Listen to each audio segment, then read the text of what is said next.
Yang ke-9 adalah penjualan sumber daya alam. Saya kaget kemarin Pak Batiar Hamzah, Deputi Gubernur BI, menyatakan dia kaget ekspor naik tapi tidak ada dolar. Justru saya kaget Deputi Gubernur Bank Indonesia kaget. Karena harusnya dia yang mengemukakan dolar tidak kembali adalah dari sini, ini. Nah itulah Presiden Jokowi menyatakan ekspor nikel yang diserahkan ke Cina katanya naik dari 2 miliar dolar menjadi 20 miliar dolar. Tapi nggak ada yang kembali. Itu sama dengan menyerahkan tambang kita ke Cina dan diangkut ke Cina dan tidak kembali. Terus itu tepuk tangan, hebat katanya. Hebatnya di mana? Kalau hanya itu pasti lebih hebat kita semua. Undang semua orang yang sini ngambil, pergi sana. Nah ini semua menurut saya otak saya nggak pernah masuk akal saya. Bayangkan Deputi Gubernur Bank Indonesia, Bapak dan Ibu tahu gaji Deputi Gubernur Bank Indonesia kira-kira dengan fasilitas yang terima itu 500 juta per bulan. Hanya menghasilkan kaget. Logikanya di mana? Tapi saya paham, pasti dia tidak berani mengemukakan kemana uang nikel dan siapa di balik ekspor nikel, kemana uang batu bara dan siapa di balik ekspor batu bara, kemana uang CPO dan siapa di balik ekspor CPO. Kalau kita meninggalkan pemimpin-pemimpin yang tidak bernyali, maka bangsa ini akan habis dijual. Maka saya katakan, negara ini hanya bisa diselamatkan kalau pergantian rezim dari mental kacung kepada orang-orang yang bernyali. Itu saya pikir yang kita harus tanamkan selain kebersamaan.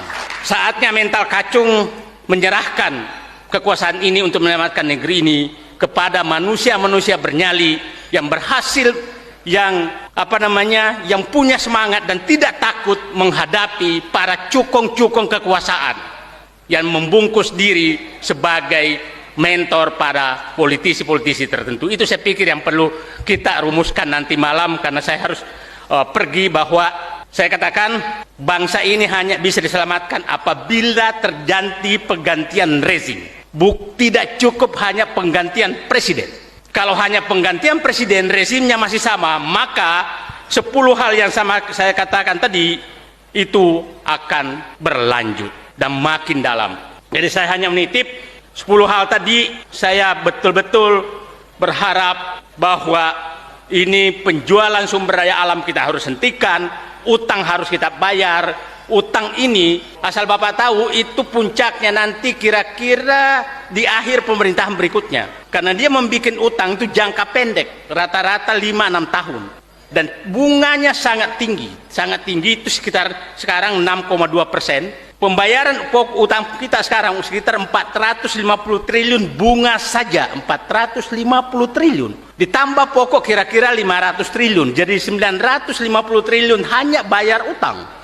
Hampir 50% pendapatan negara hanya dipakai untuk bayar utang. Jadi jangan Bapak dan Ibu heran, pupuk susah didapat, BBM harus naik, listrik harus naik, apa segala naik, karena tidak ada lagi uang dipakai untuk subsidi itu, dipakai untuk bayar utang. Nah, dengan bangga terus menambah utang. Nah, itulah saya katakan tadi Presiden Soeharto itu membuat utang 47 juta per hari. Bung Karno, Pak SBY kira-kira 300 juta sehari. Jokowi kalau ditambah utang BUMN 3 triliun per hari. 3 triliun per hari. Nah, itulah kalau 3 triliun per hari dan membayar utang, kita membayar utang sekarang itu sekitar 2,7 triliun per hari, belum termasuk BUMN. Nah, itulah yang gambaran yang saya katakan. Saya titip bangsa ini, Pak, semua. Bangsa ini berat, dan kalau ada anak bangsa yang masih berani menjadi presiden dan wakil presiden mengambil tanggung jawab ini, insya Allah amalnya lebih banyak daripada orang yang sedang membuat masalah 10 warisan yang akan ditinggalkan. Sekali lagi 10 warisan. Kalau Nabi Musa dapat 10 firman Allah untuk menghadapi Fir'aun, maka saya tidak tahu namanya orang yang meninggalkan warisan 10 yang berat, kita berikan nama apa.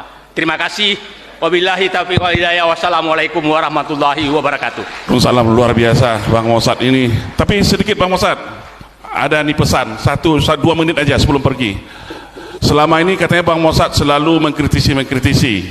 Sekarang apa solusinya kira-kira sebelum Bang Mossad pergi? Solusi yang tinggalkan untuk kita bahas nanti. Solusinya ganti pemimpin yang bernyali, panggil semua perampok-perampok itu duduk, kasih pilihan, lu mau kembalikan ke negara atau lu mau ikuti aturan yang aku bikin. Hanya itu.